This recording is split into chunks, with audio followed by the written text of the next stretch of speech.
ارے بھائی تو تم لنگڑا کیوں رہے ہو؟ ارے میری تو چپل ٹوٹ گئی ہے اس لیے میں لنگڑا کے چل رہا تھا۔ غور کیجئے، ضروری نہیں کہ ہم جو سوچیں اور دوسرا جو سوچے دونوں کے گمان صحیح ہو، دونوں کے گمان بھی غلط ہو سکتے ہیں اور کوئی تیسری وجہ بھی ہو سکتی ہے۔ قرآن کہتا ہے یا ایھا الذین آمنوا اجتنبوا کثیرا من الظن ان بعض الظن اثم۔ ایمان والو تم زیادہ گمان کرنے سے بچو، زیادہ بدگمانیاں انسان کو گناہگار بنا دیتی ہیں، زیادہ بدگمانیاں انسان کو گناہگار بنا دیتی ہیں۔ امام اوزاعی رحمت اللہ علیہ کا نام سنا ہوگا، بڑے نیک اور بزرگ عالم دین گزرے ہیں، اپنے گھر پہ صبح اٹھ کر قرآن کی تلاوت کر رہے تھے، ان کے پڑوس میں رہنے والی ایک عورت امام اوزاعی رحمت اللہ علیہ کی بیوی سے ملنے کے لیے آئی۔ امام اوزاعی رحمت اللہ علیہ کی بیوی سے ملنے کے لیے آئی، دروازہ کھٹکھٹایا، امام اوزاعی نے دروازہ کھولا تو سامنے ایک عورت کھڑی ہے، پوچھا جی کہیے، کہا آپ کی بیوی سے ملنا ہے۔ اوہ ٹھیک ہے۔ امام اوزاعی اندر گئے، اپنی بیوی سے کہا دیکھو تم سے ملنے کے لیے کوئی خاتون آئی ہے، دیکھو جس چٹائی پر میں بیٹھا تھا قرآن پڑھ رہا تھا، تم اس عورت کو چٹائی پہ بٹھا دو، میں اندر چلا جاتا ہوں۔ امام اوزاعی قرآن لے کر اندر چلے گئے، اس عورت کو امام اوزاعی کی بیوی باہر سے اندر بلاتی ہیں اور اسی چٹائی پر بٹھا دیتی ہیں۔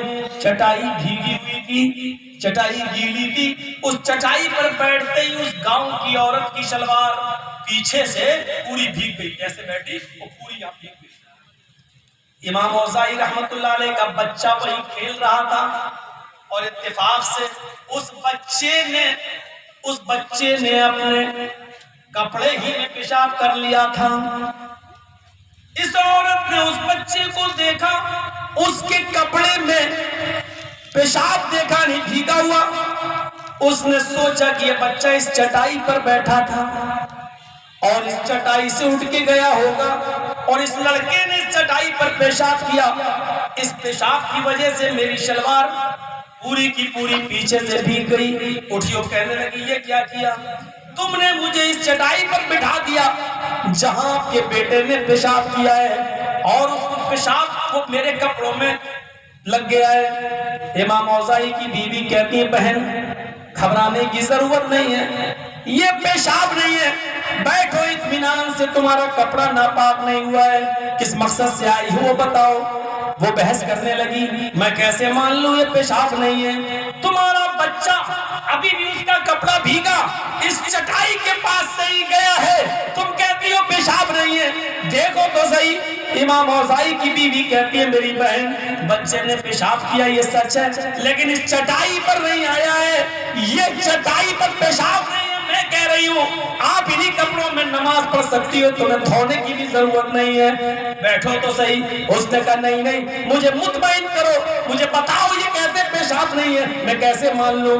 جب بحث بہت آگے بڑھ گئی تو امام اوزاعی کی بیوی نے کہا سنو بہن اب تم مجبور کر رہی ہو مجھے بتانے کے لیے، اس لیے بتا رہی ہوں، غور سے سنو، یہ پیشاب نہیں ہے۔ فجر کی نماز پڑھانے کے بعد میرے شوہر امام اوزاعی اسی چٹائی پر بیٹھتے ہیں، قرآن کی تلاوت کرتے ہیں، سورج نکلنے کے بعد رو رو کر دعائیں مانگتے ہیں، توبہ کرتے ہیں، گڑ گڑاتے ہیں، اتنا روتے سجدے میں کہ ان کے آنکھوں کے آنسوؤں سے یہ چٹائی روز بھیگ جاتی ہے۔ میری بہن جس کو تم بچے کا پیشاب سمجھ رہی ہو وہ بچے کا پیشاب نہیں ہے، یہ میرے شوہر کے آنسو ہیں جو اپنے گناہوں کی معافی تلافی کے وقت گرتے ہیں اور اس سے یہ چٹائی بھیگ جاتی ہے۔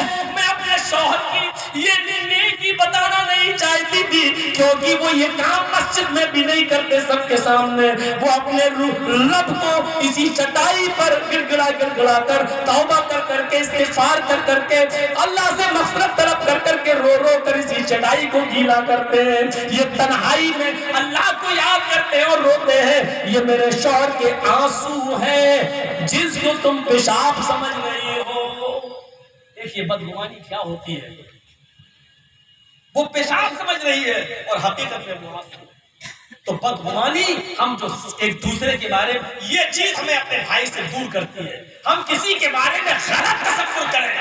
ایک لڑکی جا رہی ہے، موبائل کان میں لگا کر جا رہی ہے اور باتیں کرتی ہوئے جا رہی ہے، ہمارا گمان کیا کہتا ہے؟ ہمارا